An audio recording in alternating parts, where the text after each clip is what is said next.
प्रभु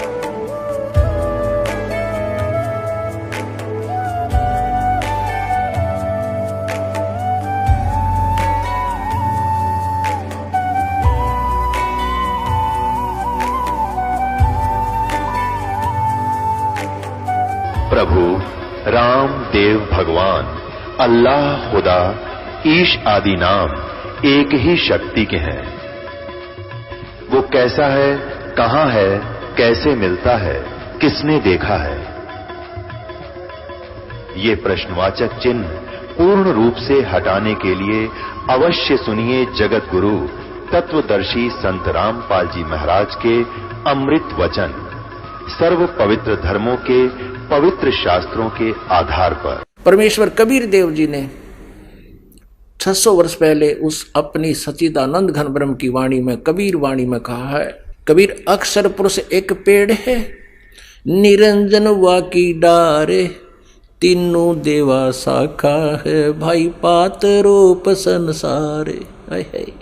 एक के श्लोक में, एक के सेंटेंस में, अमृतवाणी में परमात्मा ने पूरा ज्ञान समझा दिया। अब ये तो आपने पढ़ लिया प्रथम मंत्र 15वें अध्याय का, ये देखिएगा। अब दूसरा पढ़ाते हैं, अध्याय नंबर 15 पंथ 10 है और इसका प्रथम मंत्र आपने पढ़ लिया। आदि पुरुष परमेश्वर मूल वाले, ऊर्ध मूलम माने ऊपर को जड़ वाले और नीचे को अध शाखम, नीचे को शाखा वाला। ये संसार रूपी पीपल के वृक्ष को अविनाशी कहते हैं। और जिस वेद नहीं, इसके विभाग आदि पत्ते हैं। और उस संसार वृक्ष को जो पुरुष, जो व्यक्ति मूल सहित, जड़ से लेकर पत्तों सहित तत्व से जानता है, वह वेद के तात्पर्य को जानने वाला है, अर्थात वह तत्वदर्शी संत है। अब दूसरा इसमें लिखा है कि उस संसार वृक्ष की तीनों गुण, रूप रजगुण ब्रह्मा, सतगुण विष्णु, तमगुण शिवजी रूपी ये विषय पर वाला, ये विषय विकारों की शाखा हैं, शाखाएं। अध माने नीचे और ऊर्ध्व माने ऊपर, प्रस्था माने फैली हुई है। ये मनुष्य लोक में कर्मों के अनुसार बांधने वाली मूलानी माने मुख्य कारण है। ये जड़ नहीं है, कर्मानुबांधनी यानी मुख्य कारण है। यह हमें कर्मानुसार ब्रह्मा विष्णु महेश ही यहाँ बांध कर रखते हैं, इन्हीं के अंतर्गत हैं हम। नीचे और ऊपर फैली व्याप्त हैं, सब लोकों में नहीं, पृथ्वी लोक, स्वर्गलोक और पाताल लोक, 3 लोकों को ऊपर इनकी व्यवस्था है। अब तीसरे में कहा है, इस संसार वृक्ष का स्वरूप जैसा कहा है वैसा यहाँ विचार काल में नहीं पाया जाता, वैसा नहीं पाया जाता। अपने आत्माओं, श्रीमद् भगवत गीता अध्याय नंबर 4 के श्लोक नंबर 34 में कहा है कि गीता ज्ञानदाता कहता है, मैं इस पूरे अध्यात्म ज्ञान से परिचित नहीं हूँ, इसलिए तत्वदर्शी संतों के पास जा, उनसे उस परमात्म तत्व की जानकारी जान जो गीता ज्ञानदाता से अन्य है। तो यहाँ भी उस बात को फिर पुनः दोहरा रहा है कि इस संसार वृक्ष का स्वरूप जैसा कहा गया है वैसा यहाँ विचार काल में नहीं पाया जाता। यानी तेरे और मेरे इस गीता जी के डिस्कशन में, इस गीता जी के वर्णन में मैं आपको कंप्लीटली नहीं बता सकता, क्योंकि मैं नहीं पा रहा हूँ उसके आदि और अंत को। इसलिए तत्वदर्शी संत की खोज कर यहाँ वो स्पष्ट कर रहा है। अब फिर देखिएगा, श्रीमद् भगवत गीता हम अध्याय नंबर 15 पढ़ रहे हैं। अध्याय नंबर 15 का श्लोक नंबर अब हम 3 पढ़ रहे हैं। इस संसार वर्ष का स्वरूप जैसा कहा है वैसा यहाँ विचार काल में नहीं पाया जाता, क्योंकि न तो इसको आदि है और न अंत है। गीता ज्ञानदाता कहता मुझे नहीं पता इसके आदि और अंत का, और न इसकी अच्छी प्रकार से स्थिति है। इसलिए इस सुविरुद्ध मूलम, अति दृढ़ मूल वाले, ये नहीं अति दृढ़ माने क्योंकि ऊपर जो जड़ है वो मूल मालिक है, वो सनातन परम धाम है, वो अविनाशी है। इसलिए सुविरुद्ध मूल वाले, अति दृढ़ मूल वाले, जड़ वाले संसार रूपी पीपल के वृक्ष को दृढ़ेन यानी दृढ़ असंग शस्त्रेन वैराग्य रूप शस्त्र द्वारा काटकर नहीं, उस तत्व ज्ञान रूपी शस्त्र द्वारा काटकर यानी उससे समझ कर असंख्य शस्त्रेण यानी तत्व ज्ञान रूपी शस्त्र से काटकर उससे समझकर उसके पश्चात अब चौथे में 15वें अध्याय के चौथे में स्पष्ट कर दिया है, ये चौथा श्लोक है 15वें अध्याय का। उसके पश्चात उस परम पद रूप परमेश्वर को भली भांति खोजना चाहिए, जिसमें गए हुए पुरुष यानी साधक फिर लौटकर संसार में नहीं आते, और जिस परमेश्वर से इस पुरातन संसार वृक्ष की प्रवृत्ति विस्तार को प्राप्त हुई है, अर्थात जिस परमेश्वर ने इन सर्व ब्रह्मांडों की रचना की है, उसी आदि पुरुष परमेश्वर की नारायण के मैं शरण हूँ। गीता ज्ञानदाता कहता है आदि पुरुष नारायण के मैं शरण हूँ, उस परम अक्षर ब्रह्म के मैं शरण हूँ। इस प्रकार दृढ़ निश्चय करके उस परमेश्वर का मनन और निधिध्यासन करना चाहिए। अपनात्मा इन तत्व ज्ञानहीन ऋषि मंडलेश्वरों से कोई पूछा करते हैं कि भगवान गीता ज्ञानदाता अपने से अन्य किस परमेश्वर की शरण में जाने को कहता है? ये कहते नहीं, ये अपनी ही शरण में आने को कहता है। इतना विस्तार से ज्ञान दिया है गीता जी में, इतना तरतीब वाइज ज्ञान दिया है। अब यहाँ स्पष्ट हो गया है कि गीता ज्ञानदाता कहता है मेरे और तेरे तो जन्म मृत्यु होते रहेंगे, मेरी साधना करेगा तेरे भी मृत्यु मेरी भी मृत्यु, तू ब्रह्मलोक में जाएगा, ब्रह्मलोक पर्यंत भी वापस आते हैं। अब यहां कहा है कि जिस परमेश्वर ने सारे ब्रह्मांडों की रचना की है वही वास्तव में अविनाशी है। दूसरे अध्याय के 17वें श्लोक में भी यही प्रसंग है, और यहां 15वें अध्याय में भी यही कह रहा है 1 से लेकर 4 तक। जब तत्वदर्शी संत तुझे मिल जाए तत्व ज्ञान के आधार से इस सारे सिस्टम को समझकर उसके पश्चात परमेश्वर के उस परम पद की खोज करनी चाहिए, उस सनातन परम धाम की खोज करनी चाहिए, जहां जाने के बाद साधक फिर लौटकर संसार में कभी नहीं आते। अब ये प्रसंग चल रहा है कि गीता ज्ञानदाता से अन्य कौन सा वो परमेश्वर है जिसके विषय में कहा जा रहा है, और साथ में तत्वदर्शी संत की पहचान भी बताई जा रही है। अब गीता जी अध्याय नंबर 15 के श्लोक नंबर 16 और 17 में ये तीन प्रभु, 3 पुरुष हैं, क्षर पुरुष, अक्षर पुरुष और परम अक्षर पुरुष। इनको क्षर पुरुष को सर्वब्रह्म भी कहते हैं, सर्वब्रह्म। हम संत लैंग्वेज में क्षरब्रह्म कहते हैं इसको, क्षर, और अक्षर को अक्षर बोल देते हैं हमारे महापुरुष। और परम अक्षर ब्रह्म, परम अक्षर ब्रह्म, वो इन क्षर पुरुष और अक्षर पुरुष इन दोनों से न्यारा है। गीता ज्ञानदाता क्षर पुरुष है, और 7 संग ब्रह्मांड का स्वामी जिसको तना कहते हैं, तना कहा संसार रूपी वृक्ष का, वो अक्षर पुरुष है। उसको अक्षर ब्रह्म भी कहते हैं, उसको परब्रह्म भी कहते हैं। परब्रह्म माने ब्रह्म से नेक्स्ट ब्रह्म, ये काल भी ब्रह्म कहलाता है, इसलिए ब्रह्म को से नेक्स्ट ब्रह्म को डिफाइन करने के लिए नेक्स्ट ब्रह्म कहा परब्रह्म, और उसको अक्षर ब्रह्म भी कहा है। अब जड़ जो है संसार रूपी वृक्ष की, वो परम अक्षर ब्रह्म है। अब गीता जी अध्याय नंबर 15 के श्लोक 16 और 17 में अब ये कति निर्णय हो जाएगा, जिसके विषय में गीता जी अध्याय नंबर 8 के श्लोक नंबर 1 में पूछा था अर्जुन ने कि किम तत्परम, जो 7वें अध्याय के 29वें श्लोक में आप जी तत्परम के विषय में कह रहे हो, वो किम तत्परम, तो 8वें अध्याय के 3रे श्लोक में गीता ज्ञानदाता ने कहा है वो परमक्षर ब्रह्म है। अब देखिएगा गीता जी अध्याय नंबर 15 का श्लोक 16 और 17, अध्याय नंबर 15 ये श्लोक नंबर 16, इसमें ध्यान से देखना। यहां लिखा है दिवौ माने 2, इमौ माने ईश, पुरुषो माने पुरुष, लोके माने संसार में। क्षर च अक्षर है, इसको हम क्षर बोलते हैं, क्षर और अक्षर।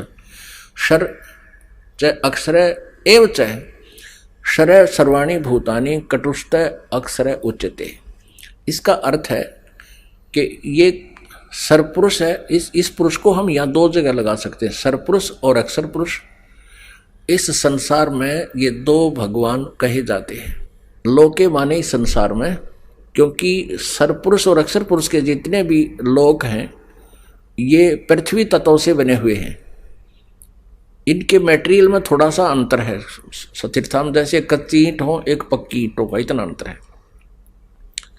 तो यहां बताया है कि इस संसार में, लोके माने संसार में, इस लोक में दो पुरुष हैं, दो प्रभु हैं, एक सरपुरुष और एक अक्षर पुरुष। और इन दोनों के लोकों में जितने भी प्राणी हैं वो सभी प्राणियों के शरीर तो नाशवान है, जीवात्मा किसी की नहीं मरती। पुण्यात्माओं, अब प्रसंग चल रहा है कि गीता ज्ञानदाता अपने से अन्य किस परमेश्वर की शरण में जाने को कह रहा है। अब उसको स्पष्ट किया जा रहा है, उस कंसेप्ट को क्लियर किया जा रहा है।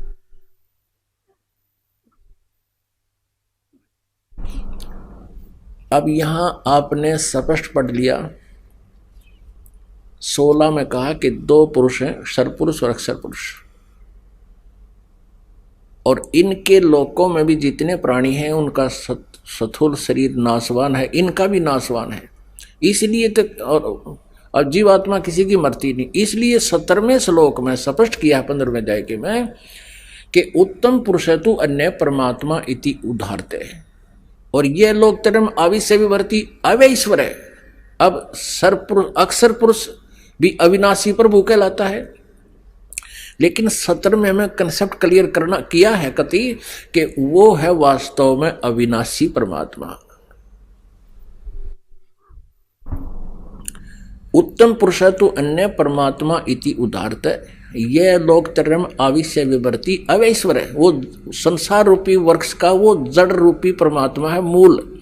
जिस जैसे तना पेड़ को जड़ से, मूल से आहार पहुंचता है, यानी पूरे वृक्ष की परवरिश मूल से होती है, जड़ से होती है। तो मूल रूपी परमात्मा परम अक्षर ब्रह्म है, और वही सभी का धारण पोषण करता है। उसी से सबको आहार, खुराक या सब वस्तुएं, कर्म, वर्क डन मिलता है। और यह तो लोक तरम आविश्य विवर्ती अव्यय ईश्वर है। अव्यय माने अविनाशी, वास्तव में वह अविनाशी परमेश्वर है। अपनात्मा गीता जी अध्याय नंबर 15 के श्लोक नंबर 18 में गीता ज्ञानदाता कहता है कि मैं लोक वेद के आधार से पुरुषोत्तम प्रसिद्ध हूं, क्योंकि मेरे 21 ब्रह्मांडों में मेरे अंतर्गत जितने प्राणी हैं, कहते मेरे अंतर्गत जितने प्राणी हैं, ब्रह्मा विष्णु महेश जी या अन्य देवता या हम कीड़ी कुंजर आदि सब, राजा रंग, इनसे मैं श्रेष्ठ हूं, इनसे तगड़ा हूं, ये मेरे अंतर्गत हैं, इनसे मैं प्रबल हूं। इसलिए लोक वेद के आधार से मुझे पुरुषोत्तम प्रसिद्ध हो रहा हूं, क्योंकि मैं मेरे अंतर्गत जितने प्राणी हैं उन तक श्रेष्ठ हूं। लेकिन मैं पुरुषोत्तम नहीं हूं, पुरुषोत्तम तो कोई और है। अब लोक वेद क्या होता है? सुना सुनाया ज्ञान है जो सत्य ना हो और हमने सत्य मान रखा हो। जैसे हम लोक वेद के आधार से ब्रह्मा विष्णु महेश जी को अजरो अमर मानते थे, इनके कोई माता पिता नहीं है, इनके इतिहास, इनकी जीवनी में लिखा है कि ये तो नासवान है, इनकी जन्म मृत्यु होती है, और दुर्गा इनकी माता है, और काल रूपी ब्रह्म ये ज्योति निरंजन क्षर पुरुष इनका पिता है। तो हम जो लोकवेद सुना था वो गलत था। इसी प्रकार ये कह रहा है गीता ज्ञानदाता 15वें अध्याय के 18वें श्लोक में, मैं तो लोक वेद के आधार से पुरुषोत्तम प्रसिद्ध हूं, आई एम नॉट पुरुषोत्तम। ये देखना अध्याय नंबर 15 का गीता जी, और यहां देखिएगा ये 18वां श्लोक है। ये क्या कहता है? यस्मात् क्षरम अतीत है अहम अक्षरात अपि च उत्तम अतः अस्मि लोके वेदे च प्रथित पुरुषोत्तम है। 18वां श्लोक। क्योंकि मैं शर्मन नाशवान जड़ क्षेत्र से, जो मेरे अंतर्गत जितने प्राणी हैं उनसे अतीत हूँ, और अविनाशी जीव आत्मा जो मेरे अंतर्गत हैं उनसे भी उत्तम हूँ। इसलिए लोके वेदे, लोक और वेद में नहीं, लोक वेद के आधार से पुरुषोत्तम नाम से प्रसिद्ध हूं। वास्तव में इसलिए यहां बता दिया 17वें श्लोक में कि उत्तम पुरुष तो अन्य है। 17वें श्लोक में 15वां अध्याय के में कि उत्तम पुरुष तो अन्य है, वो पुरुषोत्तम तो कोई और है, और उसी को परमात्मा इति उदाहरते, उसको भगवान कहते हैं, वो परमात्मा कहलाता है। और ये लोक तरम आविश्य विभर्ति अवैश्वर है, जो तीनों लोकों में प्रवेश करके शब का धारण पोषण करता है, वो है अविनाशी परमात्मा। उत्तम पुरुष तो कोई अन्य ही है जो तीनों लोकों में प्रवेश करके शब का धारण पोषण करता है, एवं अविनाशी परमेश्वर परमात्मा इस प्रकार कहा गया है। परमेश्वर कबीर जी कहा करते थे कि गुरु बिन वेद पढ़े जो प्राणी, समझे ना सार रहे अज्ञानी, गुरु बिन काहू न पाया ज्ञाना, जो थोथा भूस छड़े मूड किसाना। यानी जानकार किसान तो थोथे भूस न छड़े को नहीं, कुटे नहीं, तुस नहीं कुटेगा, और मूड होगा वो कहते हैं प्राण ने कुटे बाद में, धान निकालने के बाद उस भूसने कोई कुटता हो तो वो मूर्ख कहलाता है। तो तत्व ज्ञान ना होने से अभी तक सभी ऋषि महर्षि और ये गुरु अब ये जो ना थोथा भूस कूट रहे थे, छिड़ रहे थे। अपने आत्माओं प्रसंग चल रहा है कि गीता ज्ञानदाता अपने से अन्य किस परमेश्वर की शरण में जाने को कह रहा है, जहां जाने के बाद फिर पुनर्जन्म नहीं होता और परम शांति और सनातन परम धाम प्राप्त होता है। अब वो है वो परम अक्षर ब्रह्म। परम अक्षर ब्रह्म कौन है? वो कबीर देव है, कबीर साहब है। और ये वही परमात्मा है जो बनारस में काशी शहर में 600 वर्ष पहले धानक की भूमिका, जुल्हे की भूमिका करते हुए, एक अच्छे नागरिक की भी भूमिका करते हुए और तत्वदर्शी संत की भूमिका वो विशेष रूप से करने के लिए आए थे। और सच्चिदानंद घन ब्रह्म की वाणी में जैसे चौथे अध्याय के 32वें श्लोक में गीता जी में कहा है कि ब्रह्मणे मुखे, ब्रह्मणे माने परम अक्षर ब्रह्म के, मुखे माने मुखारविंद से, उनके अपने मुख कमल से उतरित वाणी में, उस परमेश्वर के मुख कमल से उतरित वाणी में उसको सच्चिदानंद घन ब्रह्म की वाणी कहा जाता है। यानी तत्व ज्ञान को विस्तार से कहा गया है। उसको तू तत्वदर्शी संतों के पास जाकर समझ, चौथे अध्याय के 34वें श्लोक में, कि वो तत्व ज्ञान है जो परमेश्वर ने आकर बताया है। अब गीता जी अध्याय नंबर 17 के श्लोक नंबर 23 में कहा है, ओम तत्सत इति निर्देश ब्रह्मण त्रिविध समर्थ है। इसका क्या अर्थ है कि ब्रह्मणे माने सच्चिदानंद घन ब्रह्म यानी परम अक्षर ब्रह्म को पाने का इस 3 मंत्र की साधना का परम निर्देश है। निर्देश माने फाइनल फैसला, फाइनल डिसीजन, नथिंग एल्स। यानी इस मंत्र के अतिरिक्त और कोई जाप आपने नहीं करना, अन्य साधना पूर्ण परमात्मा के पाने की नहीं है। ओम तो यह सरपुरुष का यानी ब्रह्म का जाप है। ये स्वयं स्वीकार कर रहा गीता जी अध्याय नंबर 8 के श्लोक नंबर 13 में, ओम इति एक अक्षरम ब्रह्म व्यवहारण माम अनुसमरण यह परियाति तदंदेहम स याति परमाम गतिम। माम ब्रह्म, मुझ ब्रह्म का केवल एक ओम अक्षर है। अंतिम श्वास तक जो सिमरण करता हुआ जाता है वो ओम नाम से मिलने वाले लाभ को प्राप्त करता है। ओम नाम से कौन सा लाभ मिलता है? ब्रह्मलोक प्राप्ति होती है। और 8वें अध्याय के 16वें श्लोक में कहा कि ब्रह्मलोक पर्यंत भी सभी पुनरावर्ती में है, वहां गए हुए प्राणी भी फिर लौटकर संसार में वापस आते हैं, यानी उनको परम शांति नहीं हो सकती। श्रीमद् भगवत गीता अध्याय नंबर 17 के श्लोक 23 में कहा कि ओम तत्सत इति निर्देश ब्रह्मण त्रिविध समर्थ है। ब्रह्मण माने सच्चिदानंद घन ब्रह्म अर्थात परम अक्षर ब्रह्म की साधना का 3 मंत्र के जाप का निर्देश है। ओम तत्सत, ओम तो ब्रह्म का, इस सरपुरुष का, और तत् ये अक्षर ब्रह्म का, जिसको परब्रह्म भी कहते हैं। ये सांकेतिक है, ये गुप्त है, ये कोड वर्ड है, ये कोड वर्ड है। और सत जो है वो परम अक्षर ब्रह्म का है। अब तीनों का ये जाप, इसकी 3 विधि है सिमरण करने की। त्रिविध समर्था है, 3 प्रकार से इसका सिमरण होता है। अब 3 प्रकार से सिमरण कैसे होता है ये दास बताएगा, और जिनको ये तीनों मंत्र प्राप्त है वो पुण्यात्मा अच्छी तरह समझते हैं। इसमें ओम मंत्र तो बिल्कुल सार्वजनिक है, ये तो पहले से डिक्लेयर्ड है। तत्सांकेतिक है, ओम और तत् मिलके 2 अक्षर का ये एक सतनाम बनता है, सच्चा नाम। सतनाम कोई जाप नहीं है, सच्चे नाम का संकेत है।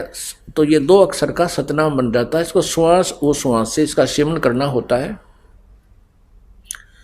और फिर इस सतनाम के साथ एक ये सत मंत्र सांकेतिक है, ये और जोड़ा जाता है। फिर ये 3 मंत्र का इकट्ठा ही जाप बन जाता है। इस प्रकार सच्चिदानंद घन ब्रह्म की प्राप्ति होती है, भक्ति होती है। अब हम आते हैं गीता जी अध्याय नंबर 8 के श्लोक नंबर 1 से लेकर 10 तक आपको रूबरू कराते हैं। देखिएगा, श्रीमद् भगवत गीता, ये गीता प्रेस गोरखपुर से प्रकाशित है और जयदयाल गोविंद का इसके अनुवादक है। ये देखिएगा, ये प्रथम मंत्र है 8वें अध्याय का। अर्जुन ने पूछा, किम तत्ब्रह्म, किम अध्यात्म, किम कर्म पुरुषोत्तम, अधिभूतम च किम प्रोक्तम, अधिदेवम किम उच्यते। हे पुरुषोत्तम, वह तत्ब्रह्म क्या है? तत्ब्रह्म क्या है? वह ब्रह्म क्या है? अब इस तत्ब्रह्म का कहाँ से ज्ञान हुआ अर्जुन को, ये देखना एक पृष्ठ पीछे ही 7वें अध्याय के 29वें श्लोक में। जरा मरण मोक्षाय माम आश्रित्य ये तंति ये ते ब्रह्म तत्विदु, ते ब्रह्म तत्विदु कृष्णम अध्यात्मम कर्म च अखिलम। इसका भाव ये है कि माम आश्रित है, मेरे इस वचन का आश्रय करके कि तत्वदर्शी संत की खोज कर लेता है। तत्वदर्शी संत के पास जाने से फिर उसको परमात्म तत्व का ज्ञान हो जाता है। उसके बाद कहते वो जरा मरण मोक्षाय, जो जरा माने बुढ़ापा वृद्ध अवस्था, मरण माने मोक्ष। जरा यानी बुढ़ापे और मृत्यु के कष्ट से छूटने के लिए जो प्रयत्न करते हैं वे ब्रह्म तत्विदु, तत् ब्रह्म को जानते हैं। कृष्णम अध्यात्म कर्म च अखिलम, वे तत्ब्रह्म को और सारे अध्यात्मिक ज्ञान को और सभी कर्मों को विदु माने जानते हैं। अब इनके द्वारा अनुवाद देखिएगा, यहाँ पर है 7वें अध्याय का 29वें का ये अनुवाद है। जो मेरे शरण होकर जरा और मरण से छूटने के लिए यत्न करते हैं। जरा माने वृद्ध अवस्था, मरण माने मृत्यु। वे पुरुष, वे व्यक्ति, तत् माने उस, तत् ब्रह्म, ब्रह्म को, तत् ब्रह्म, देखो तत् ब्रह्म, उस ब्रह्म को, उस ब्रह्म को, संपूर्ण अध्यात्म को तथा संपूर्ण कर्मों को जानते हैं। और 30 में फिर कहा है, जो पुरुष अधिभूतम, मुझे सब कुछ जानते हैं, वो मुझ तक सीमित है।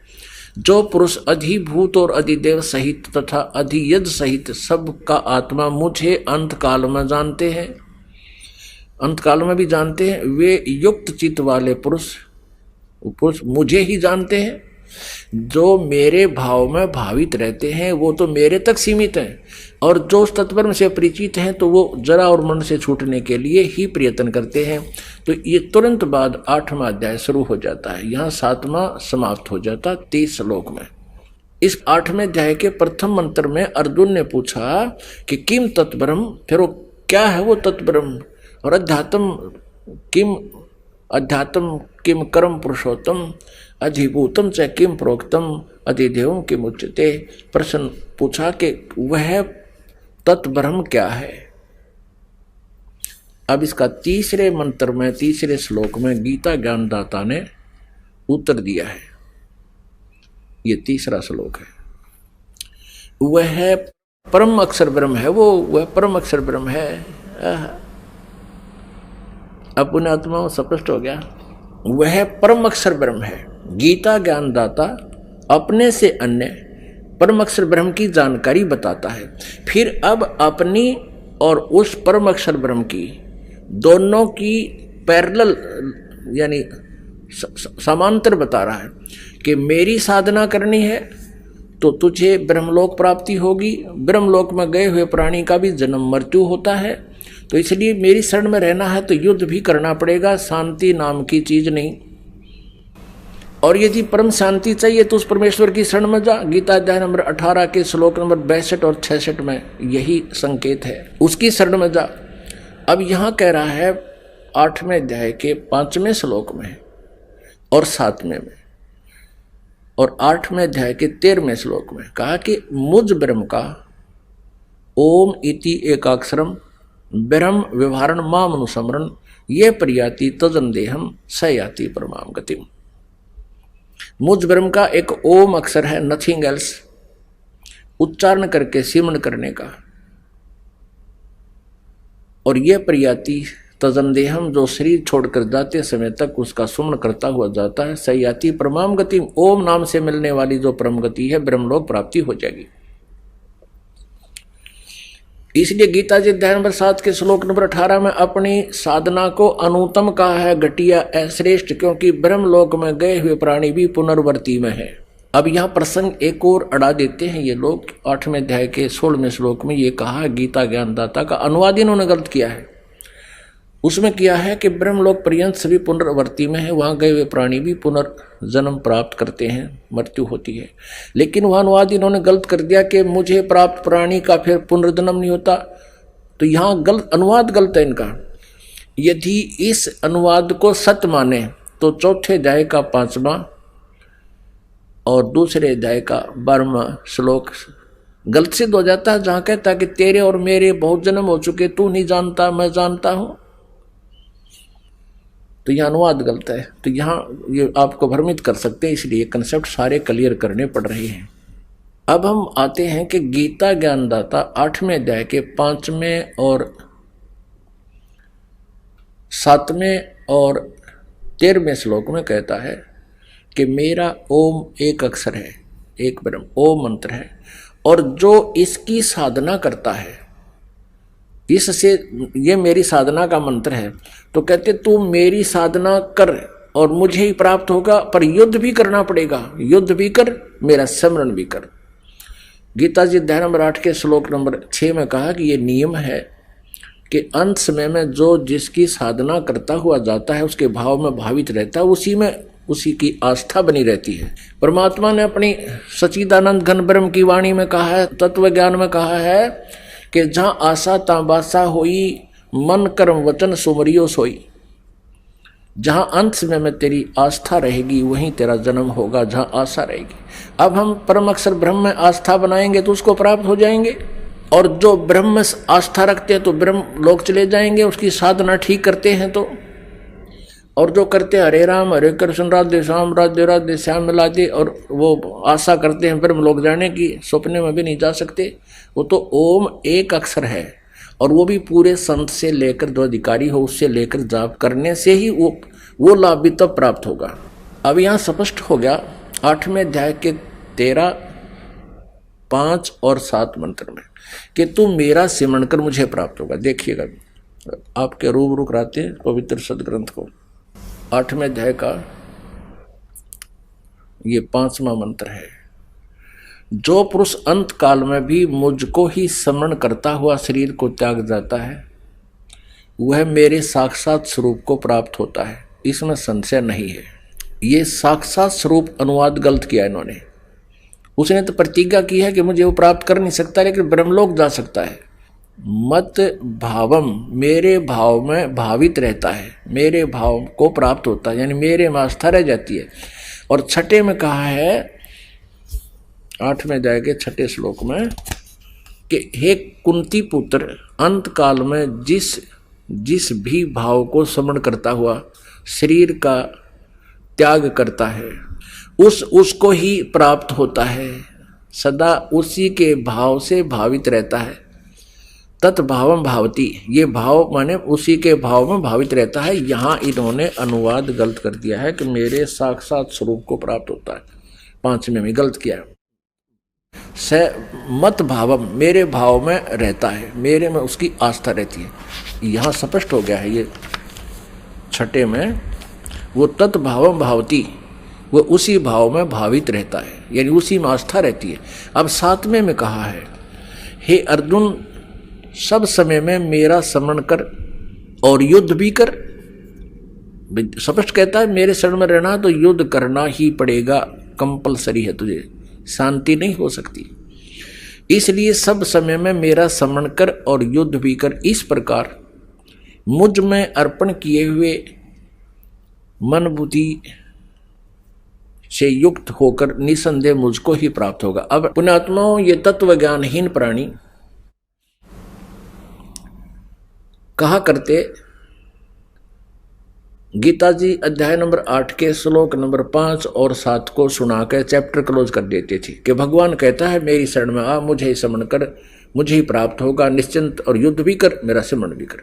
लेकिन 8, 9, 10 को कौन ही बताया इन्होंने कभी भी। उसमें स्पष्ट किया है कि उस परमेश्वर की जो भक्ति करता परम अक्षर ब्रह्म की,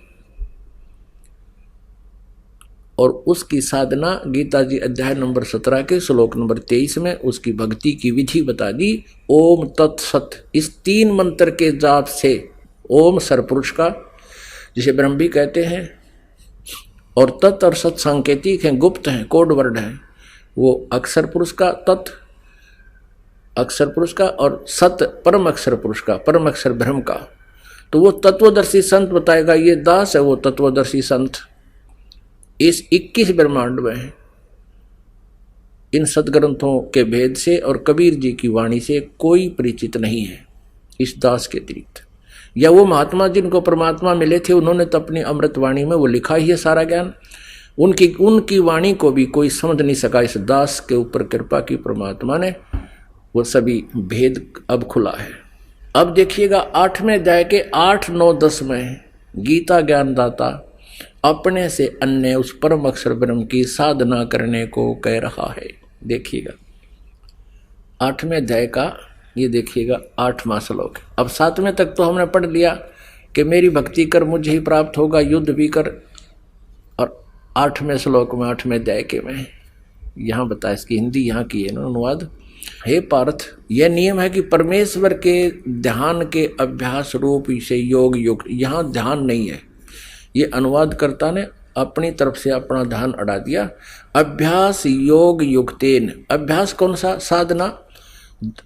3 मंत्र के जाप दिए जाएंगे, उसका अभ्यास करना। उस अभ्यास रूप योग माने भक्ति से युक्त, दूसरी ओर न जाने वाले चित्त से, यानी किसी और साधना में ध्यान नहीं दे, और एकाग्र चित्त से भक्ति करता हुआ, निरंतर चिंतन करता हुआ मनुष्य परम दिव्यम पुरुषम, परम माने परम, उस उत्तम पुरुष को, परम अक्षर ब्रह्म को प्राप्त होता है।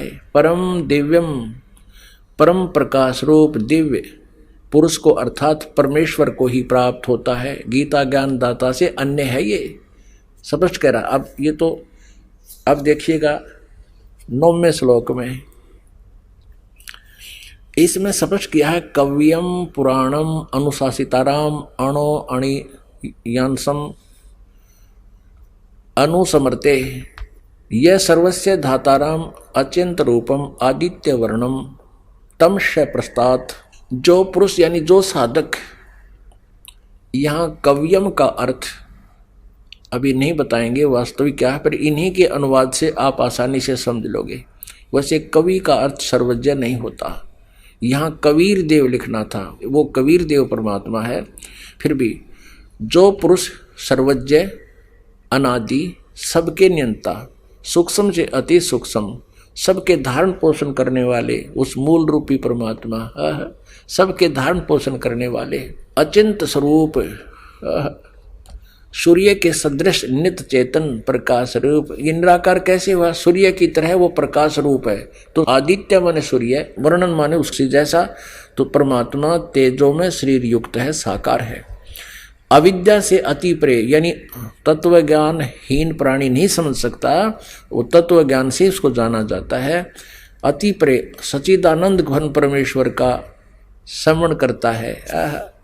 अब 8वें अध्याय के 10वें श्लोक में स्पष्ट कर दिया, वह भक्ति युक्त साधक व्यक्ति अंत काल में भी योग बल से, यानी भक्ति की शक्ति से, उस 3 मंत्र की भक्ति की शक्ति से व्याकुटी के मध्य में प्राणों को अच्छी प्रकार स्थापित करके फिर निश्चल मन से श्रवण करता हुआ उस दिव्यम परमम पुरुषम, पुरुष माने परमात्मा परमेश्वर, उस दिव्य रूप परम पुरुष यानी परमात्मा को ही प्राप्त होता है, तत्परम को प्राप्त होता है, परम अक्षर ब्रह्म को प्राप्त होता है। 18वें अध्याय के 62वें श्लोक और 66वें श्लोक में गीता ज्ञानदाता अपने ही शरण में आने को कहता है। वो बिल्कुल अज्ञानी है, वो झूठ बोल रहे हैं, उनको इस श्रीमद् भगवत गीता जी का बिल्कुल ज्ञान नहीं। अब ये स्पष्ट हो गया कि गीता ज्ञानदाता से अन्य एक परम शक्ति है और उसकी शरण में जाने से परम शांति और सनातन परम धाम प्राप्ति होगी। अपने आत्मा परमेश्वर कबीर देव जी वो हम सब आत्माओं के हमदर्द हैं, हितैषी हैं। अब गीता जी अध्याय नंबर 15 के श्लोक नंबर 17 में 2 महत्वपूर्ण शब्द विशेष लिखे हैं। एक तो ये कहा कि उत्तम पुरुष तो अन्य परमात्मा इति उदाहरते है। ओए होए, उत्तम पुरुष श्रेष्ठ परमात्मा तो कोई और है। 16वें अध्याय में वर्णित सरपुरुष और अक्षर पुरुष से कोई अन्य है। और परमात्मा इति उदाहरते है जो भगवान कहा जाता है। अपने आत्माओं, इस पवित्र श्रीमद् भगवत गीता जैसे अनमोल शास्त्र को समझना बालकों का खेल नहीं है। ये तो बच्चों का किया हुआ अनुवाद है जो आज तक आप पढ़ रहे थे, बालकों का उवा बाई कर दिया इसके अंदर।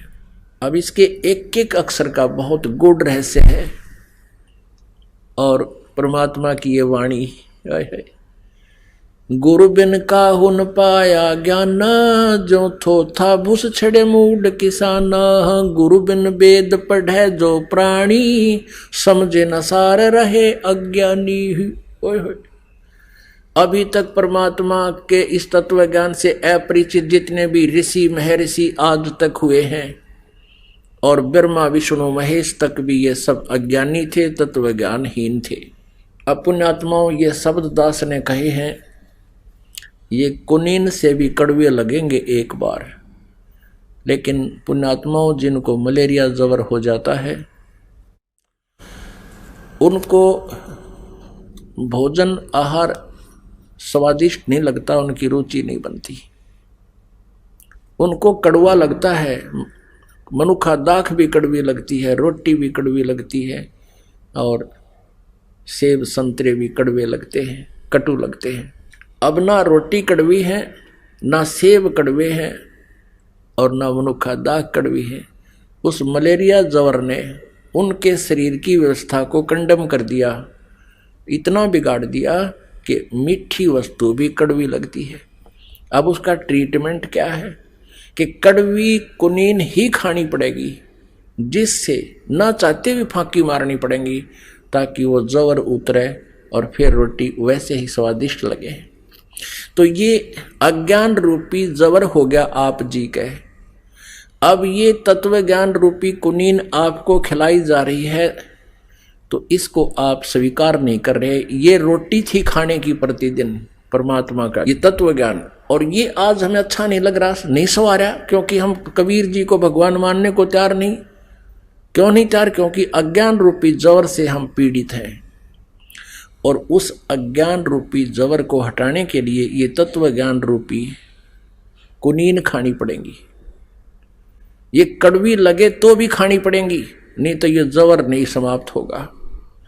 तो ये दास ने जो शब्द बोला है कि ब्रह्मा विष्णु महेश नासवान, और ये तत्वज्ञानहीन, सतयुग से लेकर आज तक ये सारे अज्ञानी तत्व ज्ञानहीन थे, ये वेद ज्ञानहीन थे, इनको वेदों का पता नहीं था।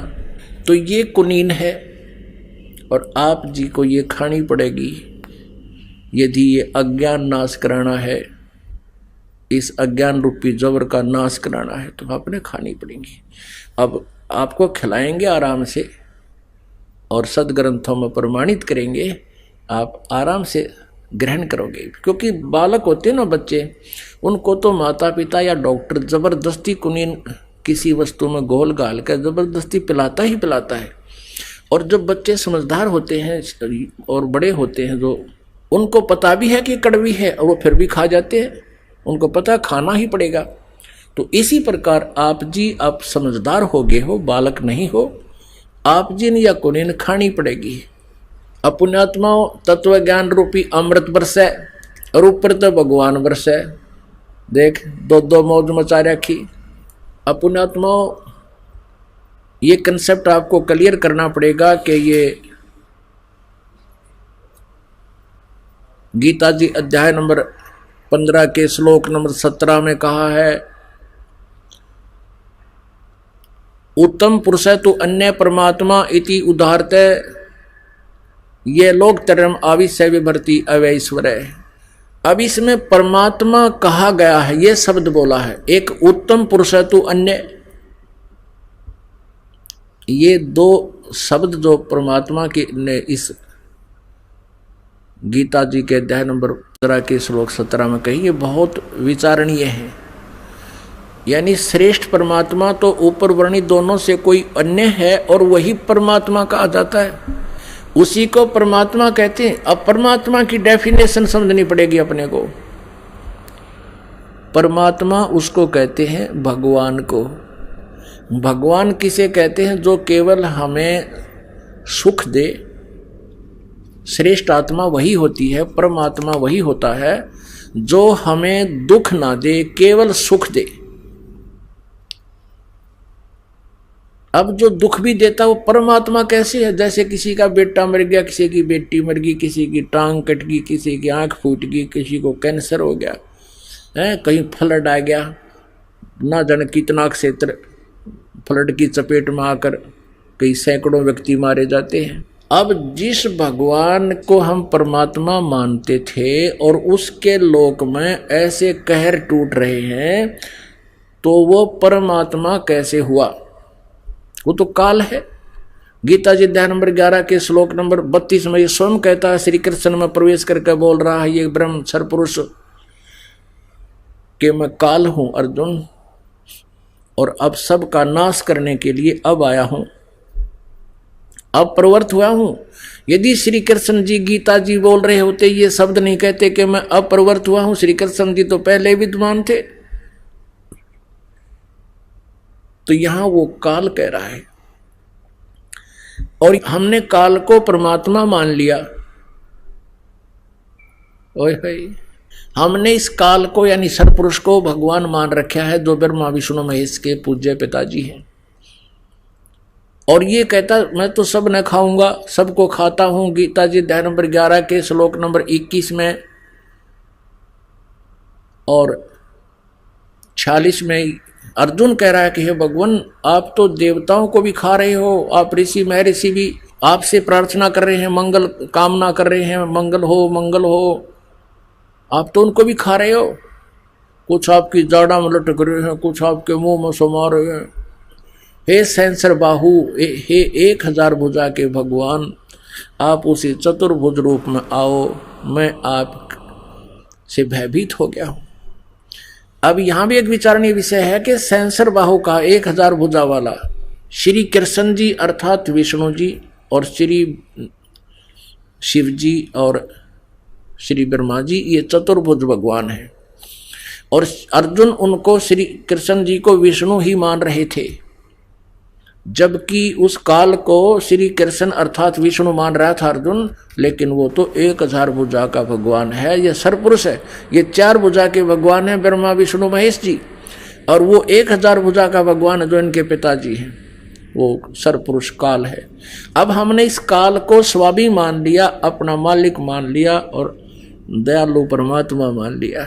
अब विष्णु पुराण में कहा है कि विष्णु जी का प्रथम रूप तो ब्रह्म है, पुरुष है, और परम रूप उसका काल है। अब पुण्यात्माओं, ये सदग्रंथ कितना रहस्य हमें बता रहे हैं, लेकिन हम समझ नहीं सके। विष्णु पुराण में इस विष्णु यानी काल रूपी ब्रह्म को, ये विष्णु रूप धारण करके किसी को दर्शन देता है तो इसको वो विष्णु मानकर ही महिमा गाना शुरू कर देते थे। इस विष्णु पुराण में दोनों ही महिमा है, इस काल के पुत्र विष्णु की और इस महाविष्णु काल की। तो महाविष्णु रूप में ये काल है, ये ब्रह्म है, सरपुरुष है। अब देखिएगा इसके विषय में श्री विष्णु पुराण में क्या लिखा है, ये देखना। श्री विष्णु पुराण सचित्र हिंदी अनुवाद सहित, ये गीता प्रेस गोरखपुर से प्रकाशित है। और यहां देखिएगा इसके अनुवाद करता है मुनीलाल गुप्त, अनुवादक मुनीलाल गुप्त है, गीता प्रेस गोरखपुर से प्रकाशित है। अब यहां देखिएगा इसके बिल्कुल प्रारंभ में यह है प्रथम अंश श्री विष्णु पुराण, दूसरा अध्याय श्री विष्णु पुराण, और प्रश्न नंबर 4 पे यहाँ आइएगा। ये जो ऋषि विष्णु पुराण को बोल रहा है ये परिचित नहीं तत्व ज्ञान से, यहाँ इसको कहते हैं हे दिवज, परब्रह्म का प्रथम रूप पुरुष है। अब यहाँ देखो, अब यहाँ ये महाविष्णु को परब्रह्म बोल रहे हैं, और अव्यक्त और व्यक्त उसके अन्य रूप हैं, तथा काल उसका परम रूप है। कहते हैं पर ये परब्रह्म कहे महाविष्णु को, इस काल को, इस क्षर पुरुष का प्रथम रूप तो पुरुष है। पुरुष माने परमात्मा के साथ दिखे हो, भगवान जैसा दिखे है, और काल उसका परम रूप है, असली रूप उसका काल है, उसका श्रेष्ठ रूप तो काल है। यहां देखिएगा अब 5वें पृष्ठ पे, ये चौथा पढ़ा आपने, 5वें पृष्ठ पे इसमें है कि हे मैत्रेय, प्रलय काल में प्रधान यानी प्रकृति के साम्य अवस्था में स्थित हो जाने पर और पुरुष के प्रकृति से पृथक स्थित हो जाने पर विष्णु भगवान का काल रूप परिवर्त होता है। अपनात्मा ये काल विष्णु कहो, ये महाविष्णु है, विष्णु जी का पिता। जैसे आप जी ने श्रीमद् देवी भागवत के 3रे स्कंद में देखा था कि देवी दुर्गा जी ने इन तीनों पुत्रों को, ब्रह्मा जी, विष्णु जी, शिव जी को एक विमान में बिठाया, ऊपर घुमाया। ऊपर जाके इन्होंने देखा एक ब्रह्मा और देखा, एक विष्णु और देखा, एक शिव और देखा। ये काल था वहां महाब्रह्मा, महाविष्णु, महाशिव रूप में। तो ऐसे यहां ये महिमा विष्णु पुराण में इस काल रूपी ब्रह्म की, सरपुरुष की कहिया कि इसका प्रथम रूप तो दिखाइयो भगवान जैसा, लेकिन असली रूप इसका काल है। जैसे इसको डिफाइन करते हैं परमेश्वर कबीर देव जी ने अपनी प्यारी आत्मा धर्मदास जी को बताया कि जैसे धर्मदास कसाई बकरे पालता है, उनके लिए सब सुविधाएं करता है, सब सुविधाएं उपलब्ध कराता है, चारों तरफ उनकी एक बाउंड्री बना देता है और उनके लिए शेड डाल देता है, चारे का प्रबंध करता है, जल का प्रबंध करता है। जिस दृष्टिकोण से वो भोली आत्मा बकरे और बकरियां उस कसाई को एक नेक व्यक्ति अपना स्वामी मानकर उससे प्यार करते हैं, लेकिन वे उसके उद्देश्य से परिचित नहीं होते। वो किस लिए इतनी सेवा कर रहा है, किस लिए इतनी सुविधाएं दे रहा है। और फिर जब उसके डिमांड आती है 5-4 बकरों की, फिर वो ना देखता किसका बेटा मरेगा, किसकी बेटी ना ले जाएगा निकाल के, किसकी माँ या किसी का बाप, वो तो डंडा लेकर और निकाल लेता मोटे मोटे छोटे छोटे जितने भी जैसे चाहिए। अपनात्माओं इस काल का यानी विष्णु का या परब्रह्म जिसको ये कह रहे हैं ये काल है, सरपुरुष है। इसका प्रथम दृष्टिकोण से देखें तो ये भगवान ने पड़ा है। देखो कितनी बढ़िया पृथ्वी दे रखी है, काजू किस्मत सेब संतरे, गेहूं चना बाजरा ज्वार, कितने अच्छे प्रकार का खाद्य आहार हमें उपलब्ध करवा रखा है। और पृथ्वी में कितना मीठा जल, दरियाएं बहा रखी हैं, कैसे वर्षा होती है, सूर्य उदय हो रहा है अस्त हो रहा है, कितने सुंदर व्यवस्था कर रखी है। अब इस व्यवस्था को देखें तो ऐसा लगता है जैसे बहुत ही बढ़िया भगवान है, बहुत अच्छा आदमी है, बहुत अच्छा है, ये नेक है, परमात्मा ही लगता है। और फिर देखें किसी का बेटा मर गया, किसी की बेटी मर गई, कहीं पर फ्लड आ गया, कि तब भूकंप आ गया, दुर्घटना में एक एक परिवार के 3-3 व्यक्ति मारे जा रहे हैं। ये 1 लाख मानव शरीरधारी प्राणियों के सूक्ष्म शरीर को तपतशिला पर भूनकर, एक तवा है वहां पर, इसका बहुत बड़े पत्थर की टुकड़ी संगमरमर जैसी, वो अपने आप हीट रहती है उसमें और उस पर भून कर खाता है। आइए अब हम उन श्रद्धालुओं के अनुभव जानते हैं जो जगत गुरु तत्वदर्शी संत रामपाल जी महाराज जी से दीक्षा प्राप्त कर चुके हैं तथा उनके द्वारा बताए गए भक्ति मार्ग पर चल रहे हैं। सर नमस्कार। नमस्कार सर। सर क्या नाम है आपका? सर हमारा नाम विनोद पांडे है। विनोद जी कहाँ से आए हैं आप? मैं सर बिहार का रहने वाला हूँ और पुणे में जॉब करता हूँ। सर संत रामपाल जी महाराज जी की शरण में आने से पहले आप क्या साधना करते थे? सर मैं संत रामपाल जी महाराज के शरण में आने के पहले विष्णु जी, ब्रह्मा जी और दुर्गा जी, गणेश जी, ऐसे सारी देवी देवताओं को पूजा करते थे। ऐसे करते करते हम बहुत परेशान हो चुके थे।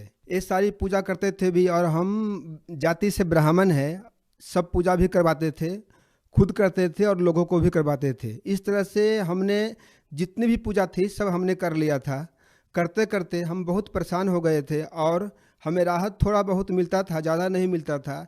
इन भगवानों के सामने हम रोते थे कि हे भगवान, हम इतना भक्ति करते हैं फिर भी हमारी ऐसी स्थिति क्यों हो रहा है, ना हमारे घर खाने के लिए पैसे हैं, ना पहनने के लिए कपड़े हैं, तो हमारी ऐसी स्थिति क्यों हो रही है। और हम नौकरी भी करते थे, साथ में हमारा खेती भी था, फिर भी हमारे पास जो भी पैसे आते थे कर्ज और बीमारी में जा रहे थे। ऐसे करते करते हम बिल्कुल नाराज़ हो चुके थे। निराश होते होते हमारा ऐसा लग रहा था कि ये भक्ति फिर करना क्यों है जब हमारे साथ में ऐसा बीत रहा है। एक बार हमारे साथी के ऊपर देवी जी आते थे, तो देवी जी से मैंने पूछा कि आपको मैंने 10 दिन पूजा किया, जग में भी मैंने 10 दिन आपका सेवा किया, फिर भी हमारे साथ में 10 दिन ऐसा बीमारी क्यों हो गया, 10 दिन का बीमारी हमारे को लग गया, फिर ऐसा क्यों हुआ। तो देवी जी ने बोला ये तुम्हारा कर्म का दंड है, तुम्हारे कर्मों को दंड को मैं नहीं मिट सकता हूँ। इतना कह के देवी जी चुपचाप हो गए। और मैं साथ साथ में नशा भी करता था, जैसे सिगरेट पीना, बीड़ी पीना, तम्बाकू खाना, गुटखा खाना, ये सब का दुकान मैं उधार कर लिया था। जब चाहिए तब मैं वहाँ से लेकर आता था और मनमानी जितना भी नशा मुझे चाहता था मैं उतना में नशा करता था। ऐसे करते करते मुझे कम से कम तो मेरे ऊपर 4-5 लाख रुपए कर्ज हो चुके थे। मैं कर्ज से बहुत परेशान हो चुका था। ऐसा लग रहा था कि एक कर्ज कब समाप्त होए, हमें तो खेती तो ना बेचना पड़े। और हमारे साथी भी मुझे बहुत चाहते थे, तुम इतना भक्ति करते हो फिर भी ऐसा क्यों हो रहा है, क्या फ़ायदा तुम्हारा भक्ति करने का है। मैं उन्हें कुछ उत्तर नहीं दे पा रहा था। संत रामपाल जी महाराज जी के बारे में आपको कैसे पता लगा? सर जी, संत रामपाल जी महाराज के बारे में एक हमारे साथी फैक्ट्री में काम करता था, उसने एक पंपलेट ला के दिया जिसमें 10 सवाले होता था। वह सवाले को मुझे पास में ला के रख दिया, बोला तुम तो जाति से ब्राह्मण हो, तुम इस सवालों का जवाब दो। उसमें था ब्रह्मा विष्णु शिव के माता पिता कौन है, हमारा जन्म देने में और मारने में किस प्रभु का स्वार्थ है, दुर्गा का पति कौन है, इतनी भी भक्ति करके हम फिर क्यों दुखी होती है, मोक्ष कैसे प्राप्त हो सकता है। तो मेरे से एक भी सवाल का जवाब नहीं हो सका, तो मैं निराश हो चुका। फिर बाद में मैं वो पर्ची दूसरे को दिया, दूसरे साथी को दिया। वो साथी ने फिर बरवाला जाकर के संत रामपाल जी महाराज से नाम दीक्षा लिया। नाम दीक्षा लेकर के आने के बाद में मैं तो पहले वाला परंपरागत साधना करते रहा, करते करते और मेरा बुरा हाल हो रहा था। वह बोल रहा था कि तुम भी संत रामपाल जी महाराज के पास में जाकर के नाम दीक्षा ले लो, तुम्हारा भी कल्याण हो जाएगा। ऐसे करते करते 6 महीना चला गया। 6 महीने के बाद में मैं बरवाला जाकर के संत रामपाल जी महाराज से नाम दीक्षा ली। विनोद जी, आप महाराष्ट्र से बिलोंग करते हैं और महाराष्ट्र से इतनी दूर जाकर आपने हरियाणा में संत रामपाल जी महाराज जी से नाम दीक्षा ली, तो क्या आपको नहीं लगता कि जो ज्ञान संत रामपाल जी महाराज जी दे रहे हैं वो महाराष्ट्र के ही संत आपको दे सकते थे? किसी और के पास भी आप ज्ञान ले सकते थे। सर, और साधना करके तो हम थक ही लिए थे, लेकिन ये साधना जो होता है ये हमारे ब्रह्मा विष्णु शिव और दुर्गा या ब्रह्म, जिसे हम गीता में काल भी कहा गया है, ये हमारी कर्मदंड को नहीं मिट सकते हैं। क्या हिंदुस्तान में और कोई संत नहीं है संत रामपाल जी महाराज जी के अलावा जो आपके कर्मदंड को मिटा सकता है? सर नहीं, अगर कोई कर्मदंड मिटने वाले गुरु होते थे तो मैं रामपाल जी महाराज के पास में क्यों जाता था? सर, आपने संत रामपाल जी महाराज जी से अपने कर्मदंड को मिटाने के लिए नाम दीक्षा ली, तो क्या संत रामपाल जी महाराज जी से नाम दीक्षा लेने के बाद आपको कोई लाभ भी मिला? हाँ सर, संत रामपाल जी महाराज के नाम दीक्षा लेने के बाद में हमारे जो आर्थिक स्थिति थी धीरे धीरे सुधार होता गया। सर, आपका जो कर्ज था वो कैसे दूर हुआ? हाँ सर, कर्ज हमारा, जब हम रामपाल जी के शरण में आए, भक्ति किए, तो 2 साल भक्ति करने के बाद में हमें एक लोन मिला। वही लोन पहले हमें मिल ही नहीं रहा था, लेकिन रामपाल जी महाराज के शरण में आने के बाद में इनकी भक्ति में ऐसे शक्ति है, किसी भी काम असंभव नहीं होता है। फिर लोन मिलने के बाद में धीरे धीरे सबको कर्ज हम देने लगे और आज हम कर्ज से मुक्त हो चुके हैं। हमारा शारीरिक प्रॉब्लम था, हमें बवासीर का बीमारी था, हमारे शरीर में जलन था और पेशाब के रास्ते में हमें जलन का बीमारी होता था, लेकिन संत रामपाल जी महाराज के शरण में आने के बाद में हमें वो भी बीमारी बिन दवाई के ही ठीक हो गया। और ऐसे ऐसे बहुत सारे लाभ रामपाल जी महाराज ने दिए हैं, जिसको हम कहें तो हमारे मुंह का थूक सूख जाएगा, इतना लाभ रामपाल जी महाराज दिए हैं। सर, जो भी व्यक्ति संत रामपाल जी महाराज से नाम दीक्षा लेता है वो तुरंत नशा छोड़ देता है। सर, आपने बताया कि आप भी पहले नशा करते थे, तो आपका क्या अनुभव रहा सर? हाँ सर, ये सही बात है। जो भी लोग रामपाल जी महाराज से जुड़ते हैं उनके नशे सारे विकार दूर हो जाते हैं, क्योंकि यह रामपाल जी महाराज शास्त्रों के अनुकूल साधना देते हैं, जिससे हमारे मनुष्य समाज का सभी लोगों का नशा छूट जाता है और मन पे पूरा कंट्रोल हो जाता है।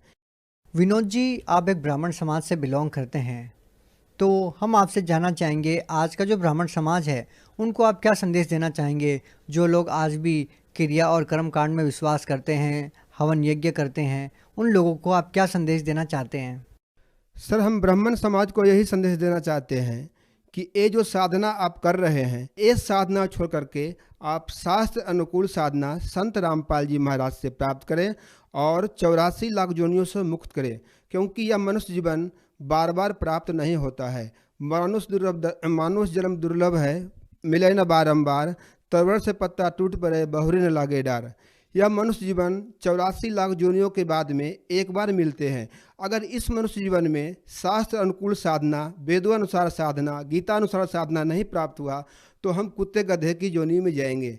इससे बचने के लिए संत रामपाल जी महाराज द्वारा बताए सद्भक्ति ग्रहण करें और मोक्ष प्राप्त करें। सर, कोई व्यक्ति संत रामपाल जी महाराज जी से नाम दीक्षा कैसे ले सकता है? सर, बहुत से चैनलों पर संत रामपाल जी महाराज के प्रवचन चलते हैं। यूट्यूब, फेसबुक पर सर्च करके उनका नामदान केंद्र का पता कर सकते हैं और अपने नज़दीकी नामदान केंद्र से मंत्र ले सकते हैं। जी, बहुत बहुत धन्यवाद। नमस्कार सर।